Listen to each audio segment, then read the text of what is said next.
dari pemenang.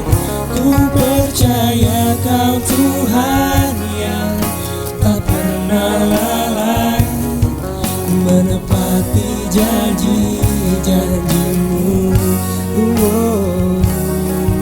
Menepati janji-janji-Mu.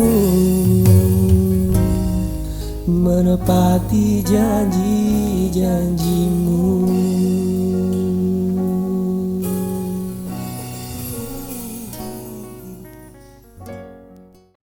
Selamat malam Jemaat GKI Harapan Indah. Saya akan membacakan firman Tuhan yang terambil dari Amsal pasal 3 ayat 5 sampai dengan 12. Percayalah kepada Tuhan dengan segenap hatimu dan janganlah bersandar kepada pengertianmu sendiri. Akuilah Dia dalam segala lakumu, maka Ia akan meluruskan jalanmu. Janganlah engkau menganggap dirimu sendiri bijak, takutlah akan Tuhan dan jauhilah kejahatan. Itulah yang akan menyembuhkan tubuhmu dan menyegarkan tulang-tulangmu. Muliakanlah Tuhan dengan hartamu dan dengan hasil pertama dari segala penghasilanmu. Maka lumbung-lumbungmu akan diisi penuh sampai melimpah-limpah, dan bejana pemerahanmu akan meluap dengan air buah anggurnya. Hai anakku, janganlah engkau menolak didikan Tuhan, dan janganlah engkau bosan akan peringatannya. Karena Tuhan memberi ajaran kepada yang dikasihinya, seperti seorang ayah kepada anak yang disayangi. Jemaat sekalian tentunya mengenal istilah PDAM.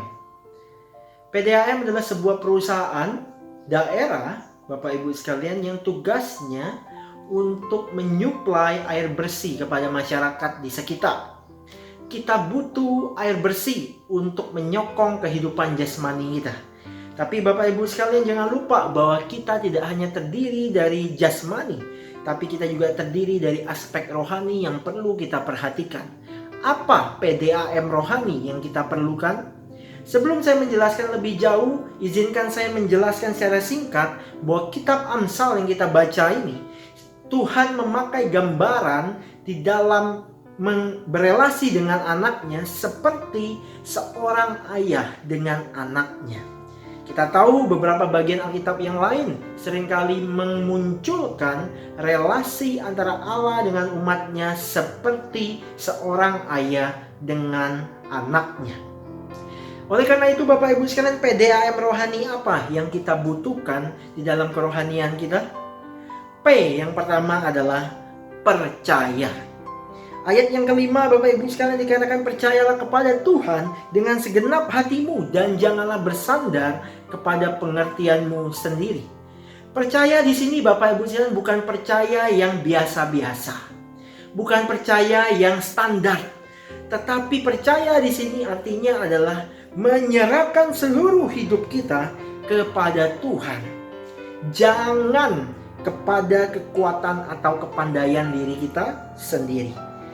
Bapak Ibu, kepercayaan itu butuh proses. Membangun kepercayaan itu butuh yang namanya relasi.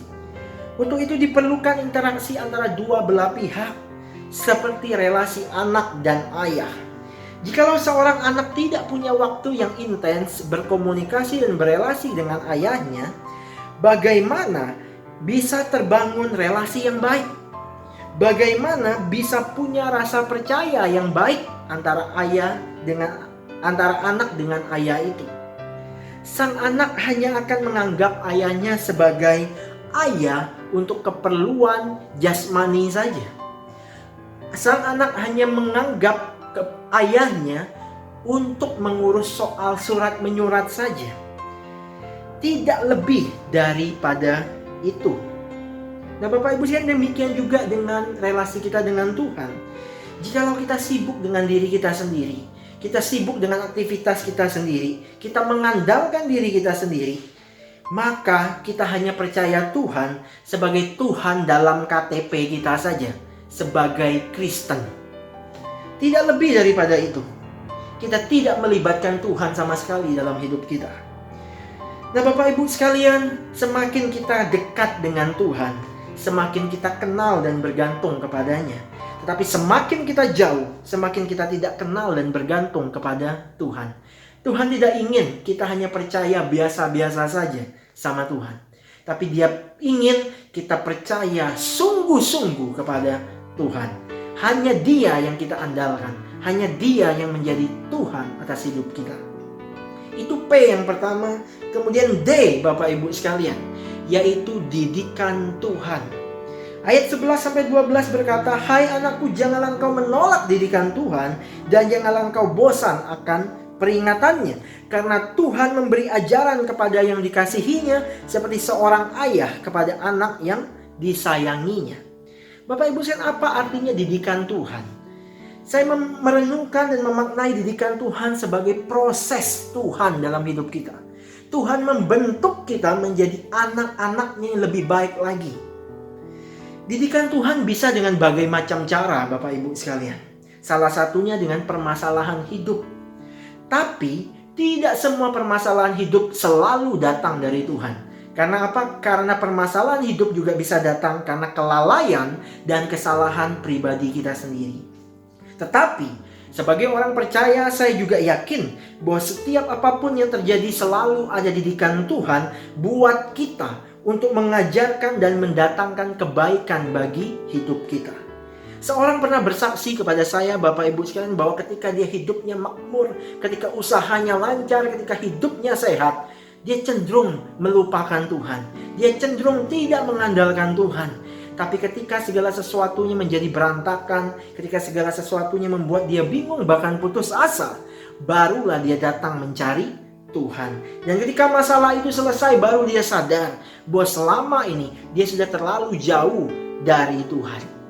Nah, Bapak Ibu sekalian, ada sebuah kalimat bijak yang saya tahu dan saya pernah baca. Terkadang cara Tuhan menarik perhatian anak-anaknya adalah lewat pergumulan. Seperti seorang ayah memukul anaknya. Anak itu merasa sakit, anak itu merasa menderita. Tetapi Bapak Ibu sekalian, semua itu harus dilakukan supaya anak yang nakal ini, anak yang salah ini bisa berubah kepada jalan yang benar. Terkadang cara itu perlu Tuhan lakukan untuk membuat anak-anaknya ini sadar. Membuat anak-anak ini kembali mengarahkan matanya kepada Tuhan.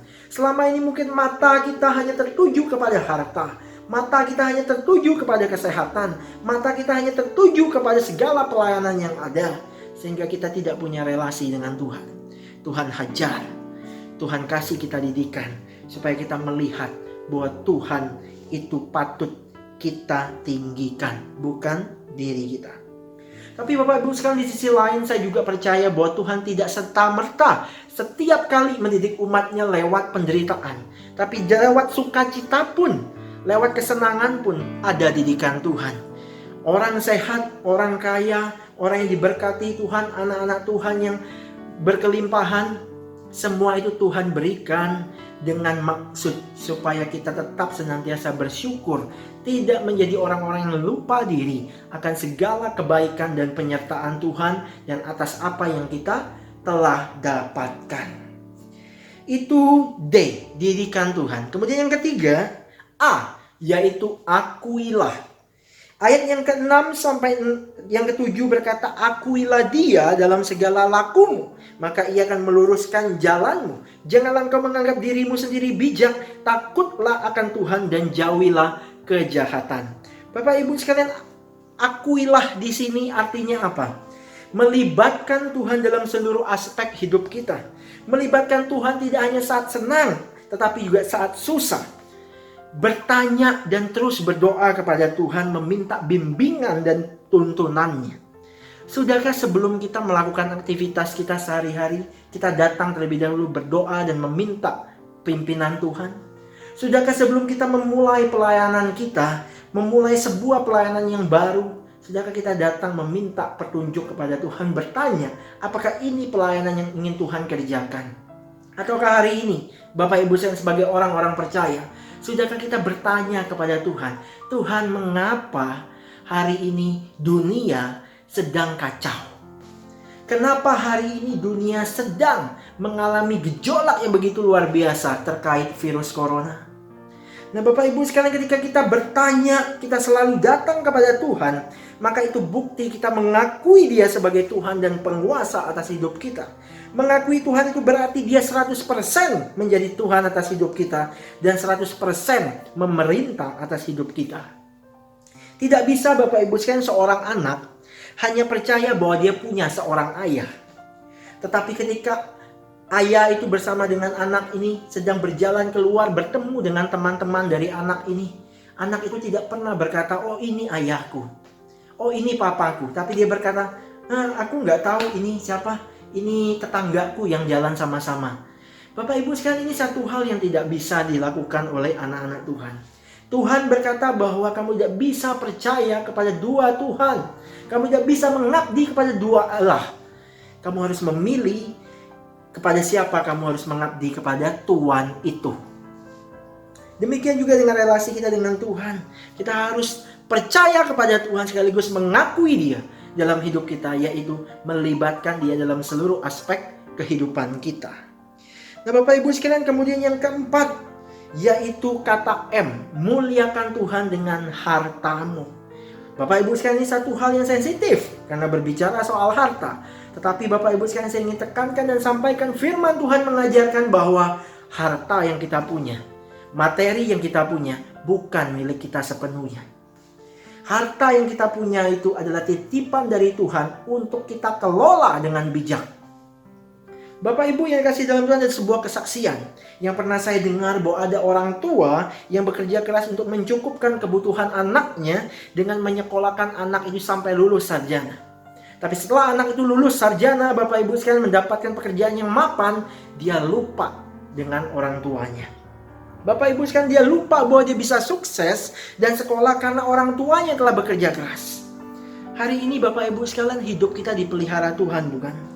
Hidup kita diberkati oleh Tuhan dengan segala macam variasi yang ada dalam hidup kita. Jangan sampai kita lupa akan kasih Tuhan. Tuhan sudah berikan segalanya buat hidupmu dan hidupku, bahkan nyawanya Dia berikan bagi kita. Maka jangan sampai kita lupa untuk memberikan apa yang menjadi bagian kita untuk kita persembahkan kepada Tuhan. Mungkin kita berkata kita tidak punya harta, kita tidak punya materi. Gak apa-apa. Kita masih punya tenaga dan waktu, bukan, yang bisa kita persembahkan buat Tuhan. Bapak Ibu sekalian, setialah memberikan perpuluhan, setialah memberikan persembahan. Karena Tuhan tidak akan pernah lalai ataupun lupa menjaga dan memelihara hidup kita. Dia sudah memberikan segalanya buat engkau dan saya. Dia tidak pernah lupa untuk memegang janjinya, untuk memelihara hidupmu dan hidupku. Memberikan persembahan itu adalah wujud iman kita, yang kita berkata, Tuhanku persembahkan ini buat Tuhan, dan aku yakin Tuhan pasti akan mencukupkan dan memelihara kehidupanku. Di ayat yang ke-10 dikatakan, maka lumbung-lumbungmu akan diisi penuh sampai melimpah-limpah, dan bejana pemerahanmu akan meluap dengan air buah anggurnya. Tuhan yang memberi berkat dalam hidup kita.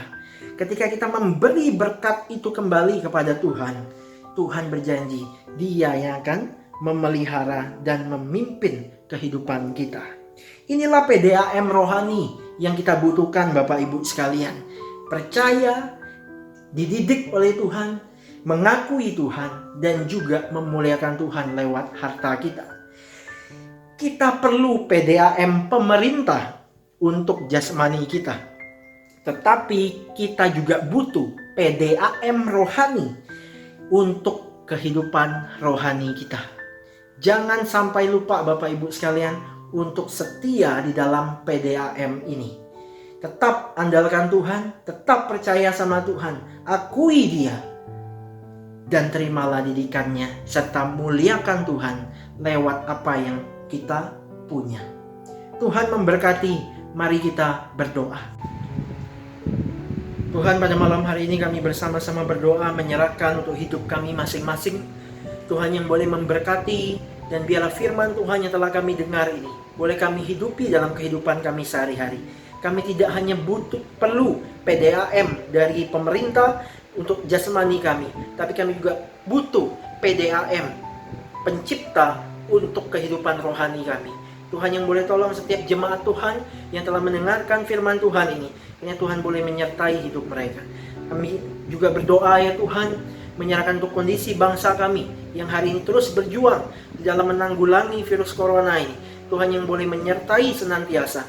Untuk pemerintah, tim medis yang bergerak di garis depan, Tuhan juga yang boleh menyertai mereka dengan kesehatan, dengan stamina yang baik, sehingga melalui mereka juga Tuhan boleh memberkati setiap pasien-pasien yang ada, sehingga tingkat kesembuhan boleh semakin tinggi, tingkat terinfeksi dan yang meninggal boleh semakin menurun. Tuhan, kami berdoa menyerahkan bangsa kami sekali lagi dalam tangan Tuhan. Terima kasih Tuhan, dan juga untuk gereja-gereja Tuhan di Indonesia maupun seluruh dunia. Jadikannya Tuhan, gereja-gereja Tuhan tetap menjadi saluran berkat, tetap menjadi terang bagi dunia ini. Sehingga gereja-gereja Tuhan boleh tetap berpartisipasi dalam gerakan-gerakan sosial, menyatakan kasih Kristus bagi dunia ini. Tuhan, kami juga berdoa menyerahkan istirahat kami pada malam hari ini. Yang Tuhan senantiasa boleh menyertai malam yang gelap ini, sehingga esok hari kami boleh bangun di pagi hari dalam keadaan yang sehat. Tuhan, terima kasih untuk kesempatan kami boleh bersama-sama bersekutu mendengarkan firman Tuhan lewat media online ini. Segala kemuliaan bagi Tuhan, di dalam nama Tuhan Yesus kami berdoa. Amin. Lebih tahu cara untuk membuka jalanku. Engkau yang lebih